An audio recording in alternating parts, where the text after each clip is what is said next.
Take me deeper than my feet could ever wander, and my faith will be made stronger in the presence of my Savior. Hello and welcome. I am Ansel, and this is another episode of Deeper Than That. This episode is brought to you by, and I'm purposely leaving that part blank because after thousands of people hear this particular podcast, that could be your spot. So make sure and talk to me afterwards to fill that spot if you want, all right? So what I hope to do with each episode of Deeper Than That is to have a conversation with people from different walks of life, no matter their background, no matter their situation. I believe that we can learn lessons, nuggets. We can get tidbits of information to make our lives better if we sit down with someone long enough and ask them those deep questions. And so this evening, it's my privilege, my honor to have an artistic director of an arts and music school, a musical director of a major church for over 7 years, a dance choreographer, a daughter, a sister, and a pastor's kid. Ladies and gentlemen, please give a welcome to Jamelia Pope. Hi, Jamelia. Hi, good night, Ansel. How are you doing? I am good. I'm Right. blessed. I'm good. Amen. Glad to hear that. Glad to hear that. So thank you so much for being a part of this. And I look forward to hearing what you have to share, because I know that you, based on your experiences, based on the little I know about you, would have so much when we really get deeper than that. So let's start off by you telling us, who is Jamelia Pope? Well, I feel like your introduction did great justice to who I am. I do wear a lot of hats, of which I find myself very passionate about those things that I do. I love teaching music. I've been teaching music for maybe 20 years. And I've been dancing for not as long, but close enough. And I've been performing and teaching, and I've been in the arts pretty much for as long as I could remember. And yeah, I'm everything that you mentioned, sister, daughter. I am those things. You did me justice. All right. Well, glad I could do that. So tell us, in terms of growing up, where would you have grown up? I know that you would have lived in different places. So give us a brief in terms of, where you would have grown up, where you would have lived, some of your experiences there. Well, born in Trinidad and Tobago, Point Fortin to be exact. Whoa, big up South. Yeah, big up South with all my heart. So, and lived there until I was about 11. And then we migrated to St. Vincent and the Grenadines. And anyone who knows anything about migration is not fun, especially when you're at that age where, I had just started secondary school. So moving was not something I was interested in at all. So we moved to St. Vincent and the Grenadines. We were there for 18 years. So when people ask me where I'm from, it's difficult to say where I'm really from, because I feel like the 11 years in Trinidad was formative of sorts for me, because when I got to St. Vincent, I didn't feel like I fit in for a very long time. And then of those 18 years, I spent 6 of it away studying abroad. So there's this weird mix of who I am really. So, and then we moved back to Trinidad 7 years ago. So we came right back. And funny enough, I hate moving with a passion. Interesting. With a passion. So moving all of those times, it wasn't fun for me. So that's basically where I'm from. Where am I from? In one sentence: Trinidad and Tobago, St. Vincent and the Grenadines. slash US a bit, 2 different states, and then that's basically me. That's basically even me. 2 states in the US. Yeah, Florida and Pennsylvania. So it's 2 very different cultures, but that's me. Wow. Okay. So that move to St. Vincent happened right after your secondary entrance exam. Well, I spent 1 year in secondary school, only 1. Okay. And then that's when the migration happened. Right. Tell us a little bit about that conversation, though. I mean, you are in secondary school in Trinidad, and then dad comes to you and says, family, we got to move. Tell us about that. I said, no, I'm not going. Because my thing was, nobody asked me if I wanted to go. How dare you decide that you are just going to uproot us like this? You didn't ask me anything. So my response was no. And I should say here, though, this was the beginning of the very popular, epic, rebellious stage of my life, okay? But I was not interested in moving. And I went as far as to coming up with a plan as to how it would work out. So I had 2 major plans. First plan was that I would stay with a friend, one of my mother's good friends, dear friends. I would stay with her in Trinidad. So she lives maybe 10 minutes away from my secondary school. So my plan was, I can stay with her. No, I didn't ask her if I could stay with her, but I assumed that was my plan, right? My plan was that I would stay with this lady. My mother knows her. So, she would, trust me to live with her. That was plan number 1. Of course, they said no.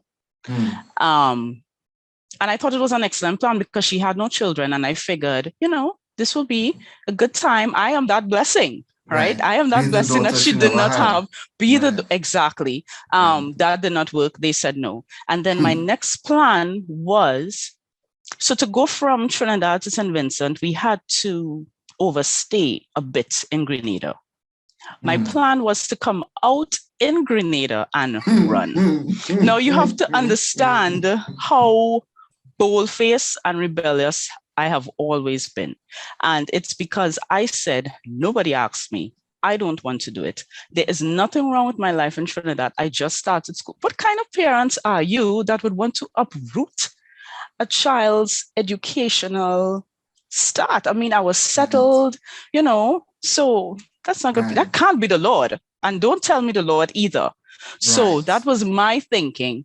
And those were my 2 plans, of which clearly they all failed. Right. And remember, guys, for those who are listening, when she says what kind of parents, she's talking about pastors here.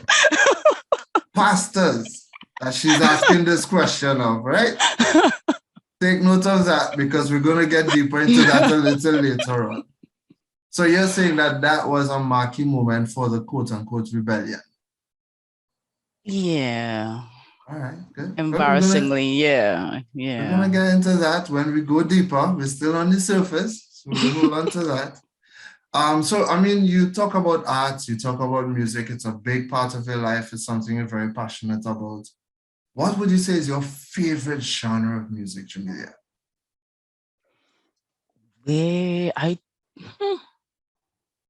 All others fade away and this one stays. I am a it's challenging. It's challenging to ask a musician this, but I am a classical music nerd. So I think I would stick with that. I like classical music transcends all time. And it finds its space everywhere. Worship composers find themselves borrowing music from it.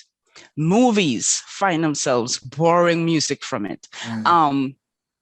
Even contemporary and pop artists always find themselves going back to classical music. And it humors me when I hear little pockets of it being camouflaged of sorts. And I think maybe because I'm a classically trained pianist and it's been my first love or Right. introduction into the music world, possibly, I think I'll give it the edge. Okay. That's I it. think, That's it. yeah. So this is the Mozarts, the Bachs, Yeah, those guys. Okay, okay. yeah, I'm a nerd. I love them. Right. It's interesting. For me, music is seasonal. So I would be in a season of reggae, a season of hip hop, a season of, jazz. And over the last 2 weeks or so, I've been listening a lot of classical music.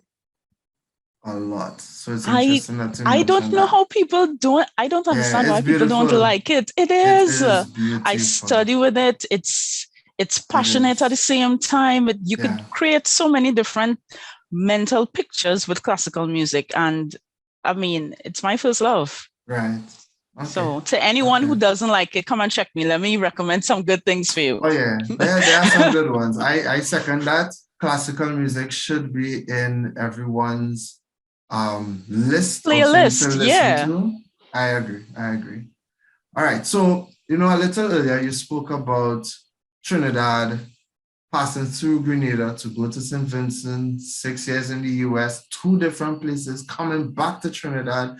And I know even in your stint here in Trinidad, you moved at least about 2 times, if I remember correctly. So there's a lot of movements. Correct. Where would you say, Jamelia, was your favorite place to live and why? I don't know. That question stumps me. And it's simply because I feel like I was at very different stages in my life for all of these very different places. And let me give you an example. I was in Miami for 4 years, but I was a student. So I loved the college experience, but I can't say that I knew too much about the culture of Miami because I was one of those students. And for those international or persons who studied internationally, it's when you're a student coming from the Caribbean going to the US, there's a different kind of restriction that you have in terms of budget, restraints, and so on. So I was very aware that my parents were making a very big sacrifice. Same thing when I went to Pittsburgh, Pennsylvania, to study. So those stages in my life were very focused on education. So did I enjoy it? Seasonal. It was, I had to do what I had to do while I was there. St. Vincent, though, being there for such a long time, I feel like I saw very different seasons of myself, from teenager into adulthood, womanhood. So maybe I could slightly consider giving them the edge. But I know my best is yet to come. So we'll see how the story actually ends. But St. Vincent really did see, 18 years in any place is a very, very, very, very long time. So the years there are special to me. Let me follow up on that then. I've never been to St. Vincent, but I've heard it's a really beautiful place. On my first trip to St. Vincent, where do you recommend is the first place I should go? As soon as I touch down and they clear my passport, what am I telling the taxi driver? Where should I go? Oh gosh. Now, for the Vincentians, I have to put out a disclaimer. Oh boy. I have to put out a disclaimer for the Vincentians and those who would have visited St. Vincent and the Grenadines before. Please forgive me. Oh boy. No, I have not been back to St. Vincent since we migrated. So it's been 7 years of me not even visiting. Right. So I'm feeling a little bit rusty by this question. However, I'm going to try. So St. Vincent is pretty good at beaches because the beaches are black sand, not like what we experience here. So the beauty is quite pristine. But if I am giving advice to you fresh off the plane, I would go to the Grenadines. So for those who don't know St. So Vincent, just skip the yeah, whole of St. I Vincent. would go to the Grenadines. I would. And I would go to Beckway. I would just live on the beach and just slow time down. Beckway is my all-time favorite Grenadine island. But if perchance I stayed on St. Vincent, I would go to Indian Bay. That's a very prominent beach there. And where else would I go? There's a beautiful site called Fort Charlotte. I would visit there as well. Yeah, I would visit there as well. But as a Trinidadian going to St. Vincent, from the time you touch down, it just feels like time has slowed down. You could go anywhere and just start feeling like I am on an island. I dare you to visit. It's beautiful. I've heard so. I'm friends with a few Vincentians, and they vehemently refuse to go to any beaches here in Trinidad and Tobago because they say it cannot touch even the worst beach in St. Vincent. Yeah, it's actually quite an insult. Wow. Yeah, I want to agree. But I understand that, well, I live here now. So I have to I have to give up on that. I refuse to bathe in Trinidad ideology and actually bathe. But I see why. I see why. I wouldn't either if I could have done otherwise. Okay. All right, cool. Thank you for that. So I'll take note of that. Indian Bay and Fort Charlotte. Noted. Forget St. Vincent, go straight to the That's what Jamelia said, guys.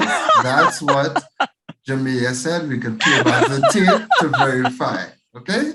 All right. So, Jamelia, I mean, this is deeper than that. And so I had to dig a little deep to, find some really interesting things to ask you about. And in looking through social media, I saw it seemed like you were doing a dance that involved sign language of some sort. So do you know sign language? Oh, yeah. I do know a few things. Yeah. All right. So tell us a little bit about that. But few, Piquito. Few. So, when I was in Miami studying, I was a part of, should I say I was a part of? Well, I volunteered at this church to be a part of their worship and dance ministry.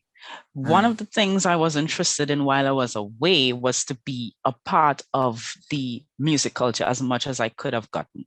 So my university in Florida had a chapel. So I used to work at the church and play music at the church and go to school. But then there was another church that was not too far away.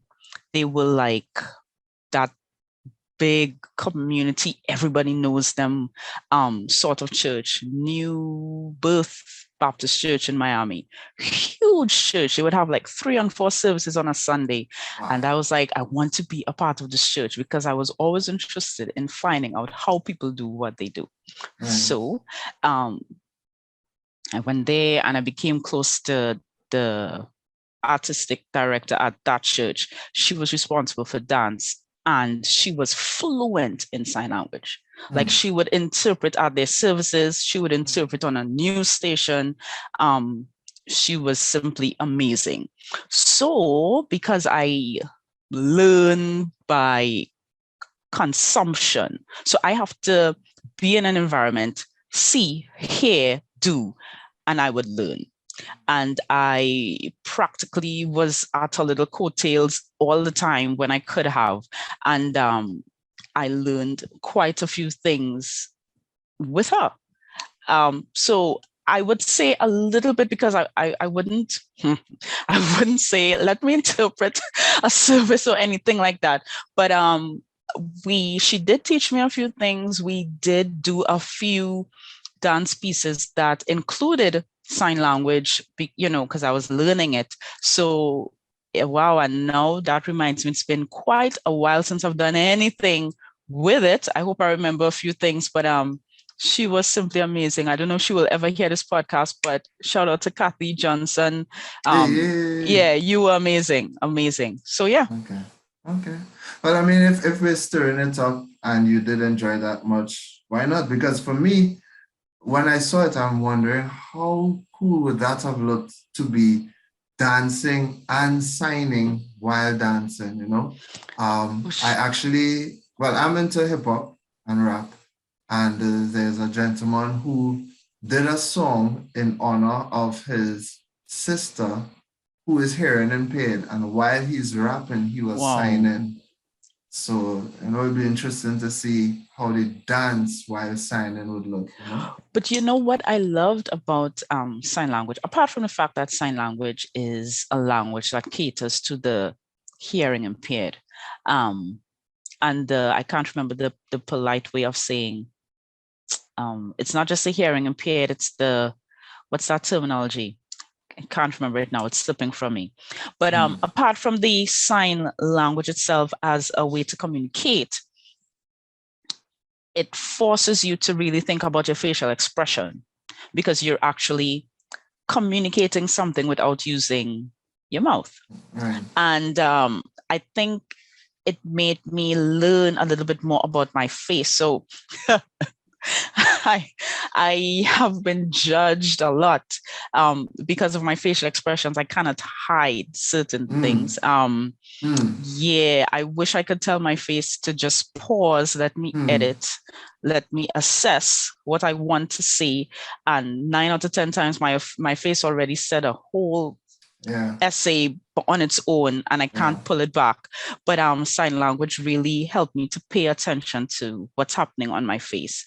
And it has helped me as a teacher, and it has helped me as a choreographer as well, just by doing sign language. Right. But then, you know, Trinidadians, based on what you said, Trinidadians should be really good at sign language. Because, you know, they say that we talk with our hands and we point with our mouths, with our faces. We do. So should be really good at that, right? Right, cool. Good stuff. So just before we go a little deeper, Jamelia, last surface question for you. Who is one person that you look up to and why? Oh, my mother. That's the easy question. And I think she knows. I hope she knows. Why? Well, because I actually know her. I feel like at times, role models are people we don't actually know. So, or we don't know them well enough to know who they really are off camera, off screen. And I've seen her in all elements. So I know the person behind the camera, I know the person on the podium, I know the person behind closed doors. And I feel like full circle, I truly admire this person. So yeah. That's an interesting statement that you said. Role models usually are people that we don't really know. Emphasis on the word really. And it's interesting you're saying that, because even now I've been battling with the fact that people who we would look up to are slowly disappointing us. And most recently, I'm talking about, well, we wouldn't go too much into it, but Will Smith. Will Smith is one who I looked up to highly. Me too. Highly. I think I'm still hurt. I'm still hurt. Yeah. So, you know, I guess what you're saying is to really consider someone a true role model, someone you pattern yourself after. It should be someone who you know. Not just someone you see on screen or someone who puts on a good face for camera, but someone you know. Or we can edit our role modeling. So for example, we can say, if I was an aspiring actor or actress, I look up to Will Smith on the grounds of I've seen him come up the ranks and I admire how far, or I admire his journey of Right. sorts. I admire the journey that I see, or the journey that is presented to us via the media.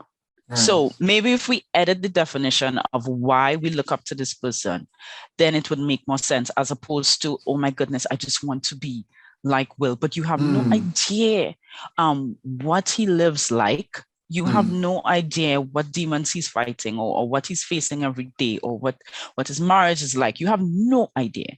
And so that's why I personally prefer to look up to somebody who I actually know. Wow, powerful, powerful. Those who are listening, write that down. All right, so Jamelia, take a deep breath. Oh boy. We've just completed the surface round. We are about to go deeper than that. Are you ready? Well, yeah, might as well. Might as well. You're ready here, right? We're in it, might right? as well, yeah, we're here. All right. So, I mean, for you, you have grown up with someone who's spent all of your life in ministry. Because from what I know with your parents' story, more so your father, shout out to Pastor Pope as well, my pastor. Straight out of high school, he started ministry and started studying to become a pastor. That's correct? Generally, give and take, yeah.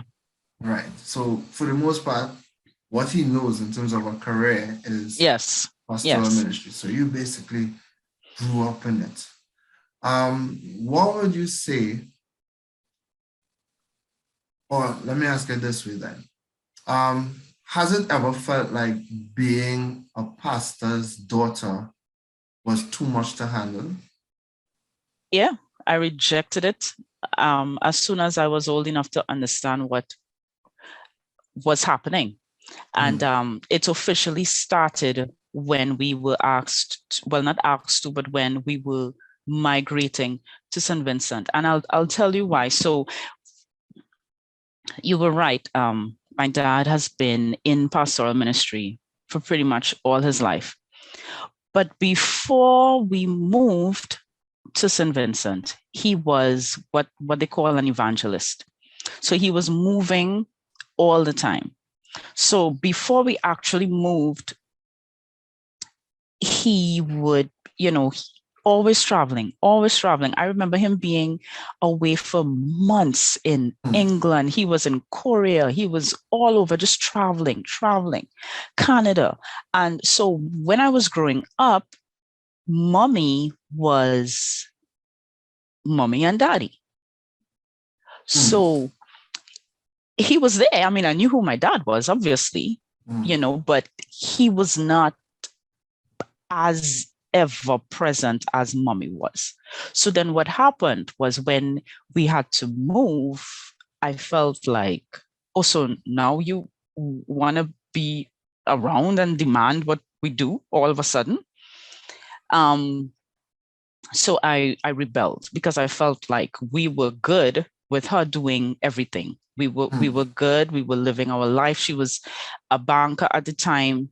We were doing well. Now this is from a child's perspective, of course, right? And I felt like things were good, right? And then all of a sudden, you decide we're going to move because you think God said we should move. So the whole idea of being a pastor's kid only dawned on me as a real thing, quote unquote, when we migrated, because it was at that point I officially became a pastor's daughter. Before, and let me be clear here, before that, when people asked me what my mother did, I would say she's a banker. Right. What does your father do? I would say he travels. I was too embarrassed to say he was an evangelist. I didn't understand it, and I didn't think it was a real thing. So it was at that point. So fast forward, we moved to St. Vincent, and now I'm a pastor's daughter. What? I didn't ask for this. What does that mean? Why? I didn't ask for this. I'm okay with the way things were. And I rejected the idea outright. Right. Was there like a family meeting coming together to discuss it? Were you able to voice your disapproval? Well, I am the oldest of three. Mm. At the time I was 11. So the other brothers were 9 and maybe 1 or 2 or something. So that family quote unquote discussion really wasn't a discussion. We are children, right? We are children, we are minors. There's no debate here. It's more of an announcement. And I had a problem with that because I felt like, you are not asking me. It's happening. Right. So no, there was no discussion. There was a discussion when we were moving back, because here we are adults, right? And we actually had the conversation about, I actually said, as bold-faced as I am, that, hey, well, I'm an adult now. I don't have to do this packing up thing anymore. I really don't have to come behind you all back to Trinidad. If I chose to stay in St. Vincent, that was actually a real conversation that we had as adults. But to answer your question, as children, 11, 9, and 1, I think, or 2, no, it's not a discussion as much as it is an announcement. This is what we are doing. And do you think that would have softened the effect if you would have been included in that decision making in any way? Even though not so much that you could have swayed him or changed his mind on it, but at least to be included in how it's going to work out? If I'm being honest here, I would say my parents could not really tame what was happening at that time in terms of my rebellion. Even if they wanted to have a fair, adult-like conversational approach to migrating, I was too pig-headed anyway. So even if their approach was different, it would not have changed my thinking and my outlook on what was happening. And I had one underlining point, which was, why are we going? Nobody asked me. I am not interested in going. So even if their approach was different, my attitude was not really open for any kind of dialogue that was embracing anyway. So I think all of that contributed to them. Like, there's no point in us having a conversation. We know what will happen. And yeah. Okay. Any regrets on that, though, in terms of having that firm stance, that pig-headedness as you describe it? I often wonder what kind of person I would have been if I was not how I was then. I would say I've changed a lot since then. A lot. Sometimes I wonder if some of my friends from then, if we were to hang out or connect now, if they would say, that is Jamila, there's no way. There's no way. But I feel like, I mean, we've spoken about seasons and times, right? And for the parents who are probably listening, you have these teenagers going through what they're going through, and they kind of just need to go through it and pray that they come out strong and in one piece at the end.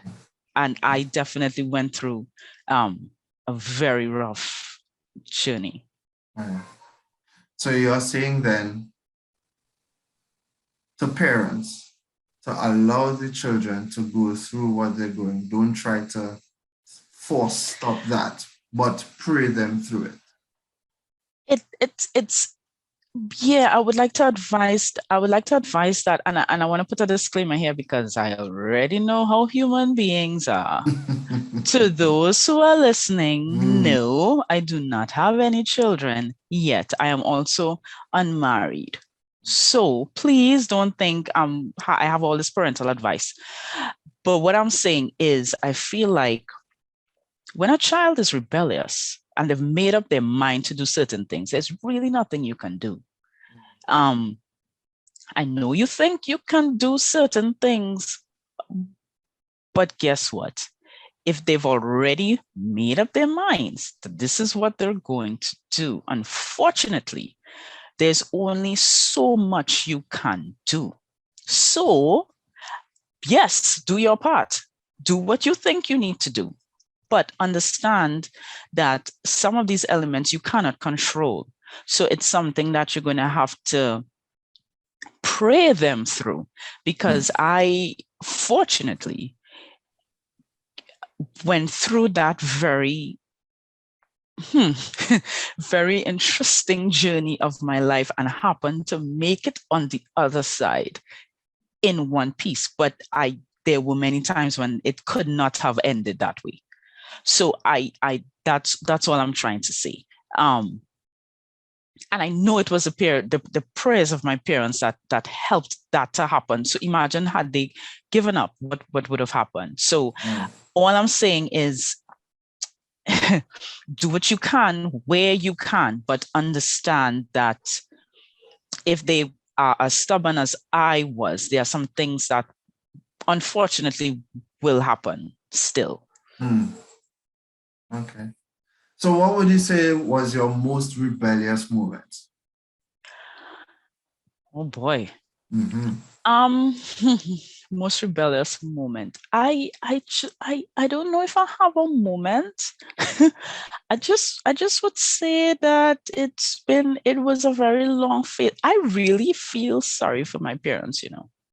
I should probably, after this podcast, I should probably tell them sorry again.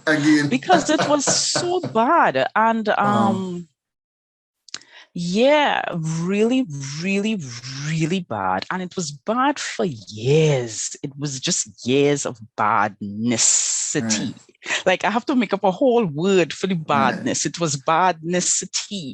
And so unfortunately, there isn't like one event or instance where every time you look back on it, you'll be like, wow, I should not have done that. That was crossing the line. That's the one. You see that one that just flashed across the head? That's the one we want to hear about. Let's go. I don't want to incriminate myself. It's just I would answer the question like this. It was just a period of, I mean, it was just a season of just doing all these things that you're not really supposed to be doing. And it just kept going and it seemingly without end. I mean, and I'm going to allow people to be imaginative here and just tick my name next to it because the answer is yes.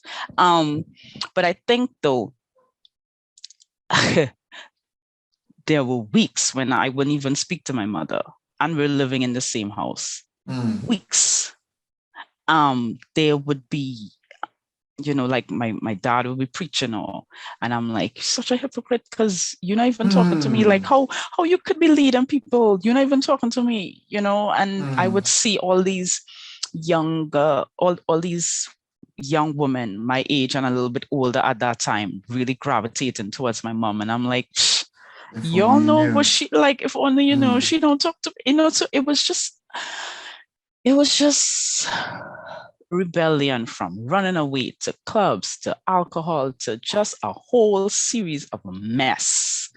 Familiar in a club? Just a hot mess. It's a mess. Like, again, just think it, tick. Right? I will let you add what you need to add to that list. And this is why I should say here, when it came to rules, curfew, checking in, boundaries, licks upon licks upon licks upon licks upon licks, they did their part, you know. Right. I cannot say that they did not do their part. From a biblical standpoint, from a social standpoint, like they did everything they could have done. And Right. looking back now as I get older, I'm thinking, well, what would I have, how would I have restrained this child differently? Where did I lose control? What did I, no, they did everything. They did everything they were Right. supposed to do. But guess what? I already made up my mind that I'm I'm going to do what doing it. I want to do because I did not ask you Right. to come here. I did not ask you to be a pastor's daughter. I didn't. So guess what? You get what you sign up for because it is what it is. I'm doing me. Right. So that's just what it was. Right. So I just wanted to say here, they did what they had to do, but I was determined to do what I was going to do, and I did it. Gotcha. I did it. Gotcha. You remember what age was the last time you got licks? I think I got licks boy, probably, I'm sure in my 20s. I'm sure. Because I was rude for a long time. Yeah, because you see, I get licks when I was beaten. I get licks when, I remember one time my mother was driving and I got so much licks in the front seat while she was driving. Wow. I got licks with every possible thing that you could think about in your house, in and around you. Because again, there was always a reason to, respond to the behavior that you were seeing. So they did their part. So I was rebellious for a long time. I mean, I've been saying it's been a season and it really has been, but I'm pretty sure I probably was in my 20s when that happened. Probably. Oh, okay. All right. Yeah. All right. Full-blown adult still getting licks. Okay. It was that bad. So, All right. So, I mean, with all of that, all of the rebellion, the dissension, everything, have you ever felt like your parents had chosen the church over you? And how did you deal with that? If they did. Yeah. I think every pastor's kid goes through that. It's kind of par for the course, to be honest. And again, the older you get, the more you realize that when you are one person and you have demands on your time, demands on your resources, there's only one thing you can do at a time. And I feel like there were times when they had to, in that moment, choose the church. Right.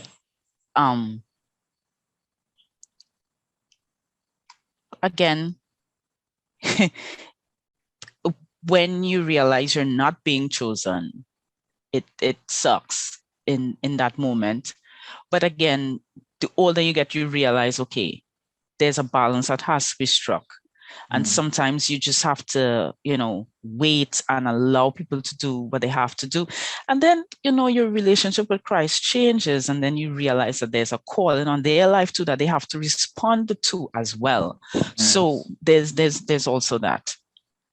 So even though you would have experienced it and didn't like it, you are saying that there are times when it was probably okay for them to choose the church over you. Right, because I was old enough to understand that they had a responsibility. My parents are just loaned to me from God, but they have a bigger calling to answer to, things that they must do. And I didn't understand that all the time. So it's different now. Okay, all right. So I want to switch gears a little bit. I know that in your time in the US, one of the activities you participated in was you were part of a sorority. Oh yeah. Right? Yeah. Now I can only talk about sororities from what Hollywood would have shown us. Of course, we know that Hollywood would, sometimes paint things in a very different light. But I'm just wondering, a pastor's kid in a sorority, did the sisters, they are called sisters, right? Yes, Right. yes, Did the yes. sisters in the sorority knew that you were PK? Um, I think a few of them, like my closest. So okay, so being in a sorority, you're a part of a sisterhood, Right. um, a global sisterhood actually, but predominantly in the US, right? Right. Um, but even then, you have your closer niche, your closer niche of sorts of people, that are closer to you. They knew that I was a pastor's kid, but not everybody knew I was a pastor's kid. Right. Um, they did ask, of course, how does that work? Mm-hmm. Yeah, Because but I want to ask that too. but let's just say I actually did tell my parents before I came out, or before it was, I was officially a part of the sisterhood, that this is something I was doing. Mm. And their reaction was very interesting because they too didn't understand it. And yeah, it still is a very interesting experience in my life that I will not trade. Right. Shout out to Alpha Kappa Alpha Sorority Incorporated Delta Eta chapter. So yeah, a very interesting journey for me. All right. Good. So I guess, all right. So would you say then that you kind of purposely held that fact from the rest of the sisterhood and only the inner few knew, or is it just so happened that it didn't, much people didn't know? I think the way that it's done and managed, it just wasn't important. So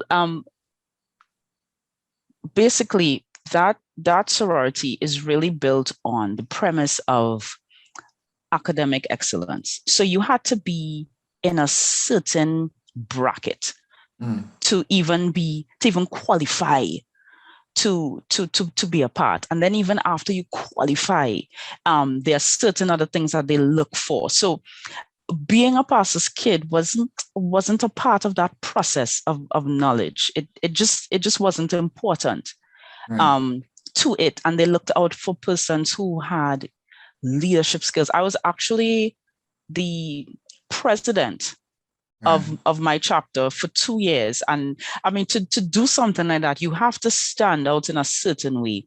Mm. So it's one of those organizations that are very, very prestigious, but they don't get too much into your immediate family background, because again, that is not important to what they're looking for and what they stand for.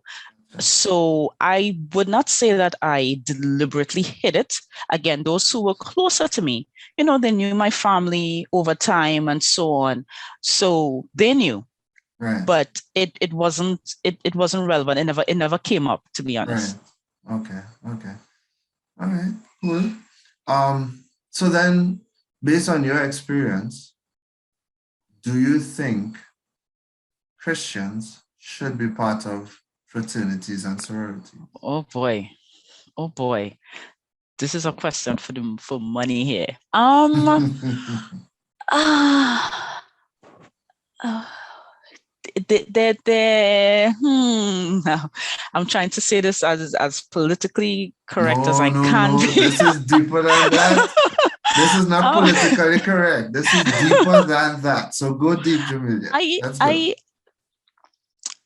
like everything else, you have to really do your research.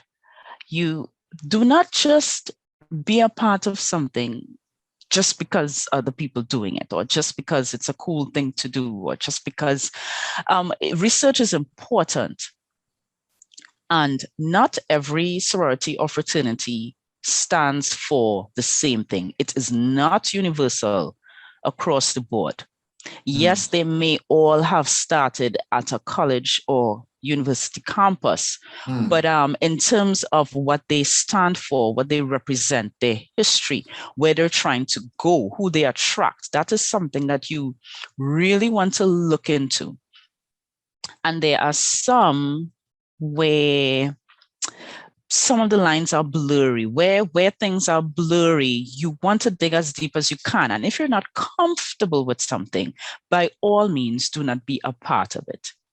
I felt comfortable with my decision at that time. I have a few friends who later denounced their sorority and fraternity because they no longer felt comfortable with what the organization stood for, as their relationship with Christ took on a new level, I guess, if I want to say that. So I've seen people make those kinds of changes. But again, I want to suggest, I wouldn't say should a Christian should or should not, because again, no sorority or fraternity has the same broad brush that they're painted with. You have to do your research and figure out what was going on. For me personally, at that time, I joined a sisterhood. Well, for one, I have no sisters. Number one. Number two, something about these women on the campus attracted me. I connected with what they represented. I connected with what they stood for. I liked being a part of an environment where it was just colors. Like you had to be, so in the US, it's a 4.0 average. You had to be at least a 3.6 to even consider. At that time, I was a 3.8. So I felt like, yes, I'm with these super smart, powerful, empowered women. It meant a lot to me to be in that environment. And then they were looking for leaders. And I was like, that's me. I feel like they spoke to me. And honestly, being a chapter president at that, I was maybe 19 at the time, no, 20.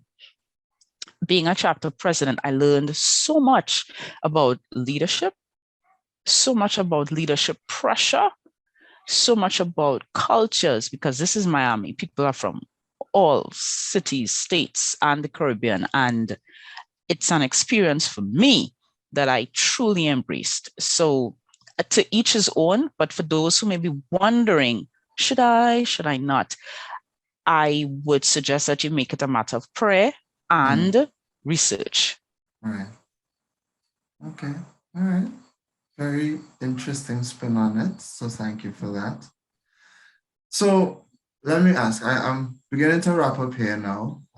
Definitely getting a lot of good stuff. And I hope that those who are listening and looking on are getting a lot of good stuff here. So what do you think, Jamelia, the world should know about pastors' kids that is often overlooked?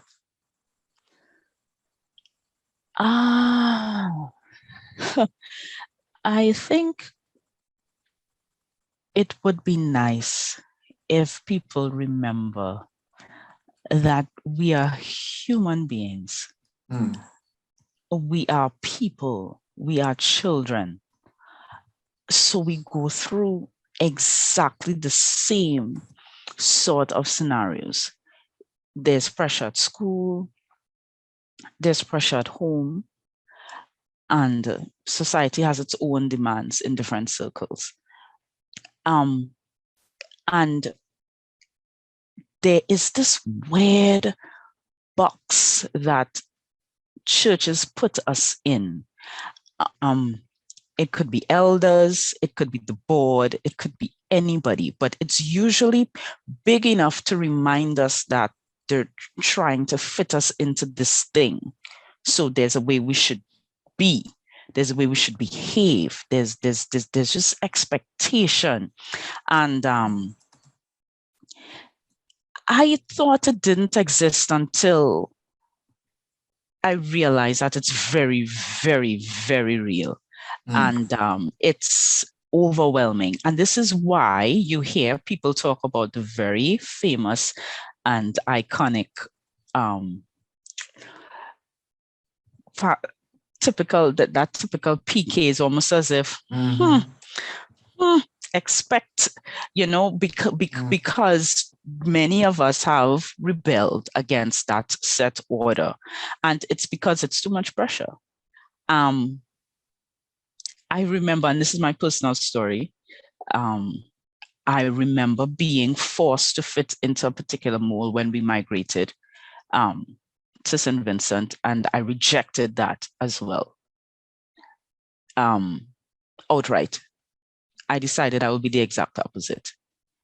And then coming back here, I was very nervous about what they expected of a pastor's daughter who had a past like I did.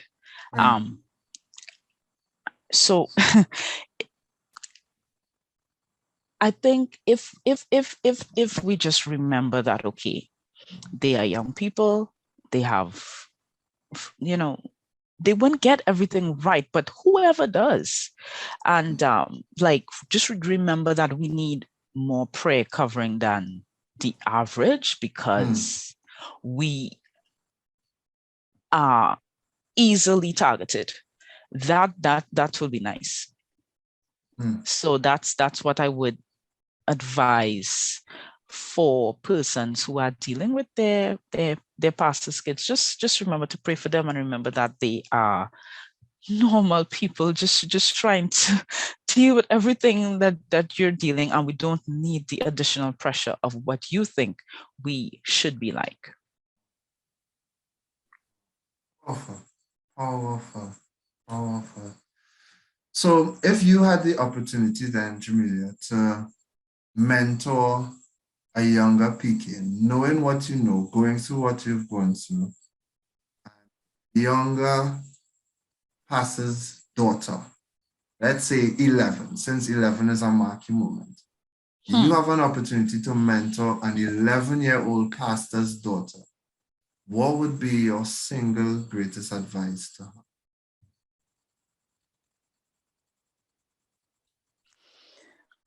Oh, that is a hard, oh my goodness. An 11-year-old version of myself? Not necessarily a version of yourself, but being a pastor's daughter as well. And she is at this stage now where you said is a big turning point for you. What would you say to her? I would say to her, wow, so many things are just coming in my mind at the same time. I want to say to her,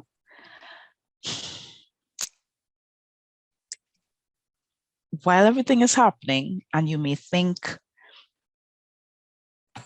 you prefer things to be a different way,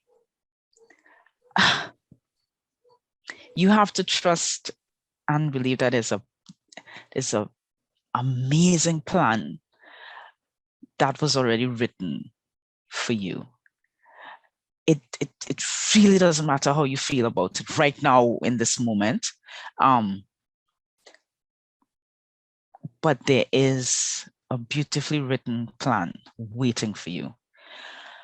And try your best to not miss out on it. Doing your own thing and trying to figure it out. Yeah. That's what I'll probably tell myself. Now, the 11-year-old self, I'm just thinking I probably would not have listened. Right. Because again, I right. But hypothetically, in a perfect world, I would say that. Right. I know it's interesting, even though that advice, as profound as it is, may go over her head at that time, it would resonate somewhere in the subconscious. And she would go back to you saying that, because even me, I had my rebellious moments too. But there are certain key conversations that I would have had with people that still resonate with me today. So, but you know what's funny? I can't think of, and this is really sad. I was trying to think of people who would have tried to help me to behave myself along the way. I was really trying. And I remember telling all of those people, leave me to hell alone. I remember that. Mm. And I don't think they continued. I think they stopped. They actually listened. I cannot, and I'm thinking really hard right now of the people who were kind of around in the church and stuff who, I can't say that there was somebody that decided that come with me, I will work with this person and not give up with them, except for my parents. And I think that's why we probably have such a very close relationship now. But people gave up on me. So for those mentors listening, you don't want your mentee to say what I just said about you. If your path is to encourage people, help them through this very, very difficult journey, don't just throw up arms because they said so. Don't just give up because this person is incredibly difficult and stubborn. Because like everything else, you probably would have helped that journey to be a whole lot shorter had you stuck it out. So that's my advice for those who really feel like mentoring and shaping people's lives is their calling. All right. So last question for you, Jamelia, as we put a bow on this very interesting conversation. Jamelia, what do you want to be most remembered for?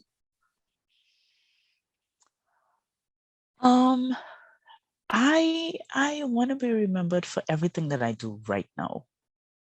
I want to be remembered as a passionate teacher, somebody who really cares about them doing it well. I want to be remembered as like the best sister ever. And as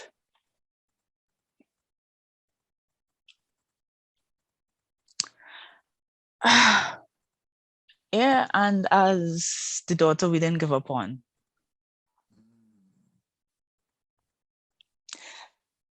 I mean, being a musician is cool too, but yeah, I'll stick with those. Wow. I think a very fitting end there as well. So, Jamelia, thank you so much again for sharing and pouring out your heart and your stories. And to those who are listening and looking on, just remember, even the most rebellious one that's among you, don't give up on them, because they can turn out to be a music and arts director. They can turn out to be an excellent teacher. They can turn out to be a leader like the one that we just got to listen to. Any closing words for those who are listening and watching, Jamelia? I just want, if you're still listening at this point, God bless you. And I hope that something resonated. If not one thing, 2, 3, 4, 5. And I hope that together, my story and yours, somewhere we could help to just build stronger families, communities, and churches together.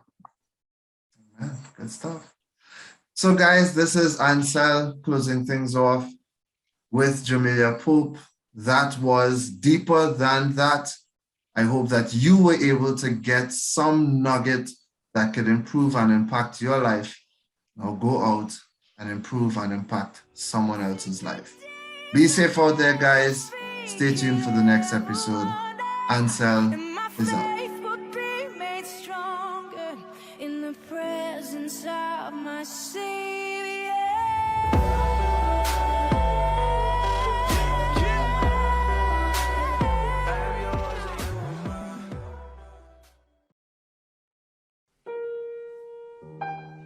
Do you find yourself saying, I want to learn an instrument? Well, Jamelia's Arts and Music School is definitely the place to be. With piano, guitar, and steel pan lessons, there is space for everyone from 5 years old and up. give them a call, 868-283-9969. Jamelia's Arts and Music School.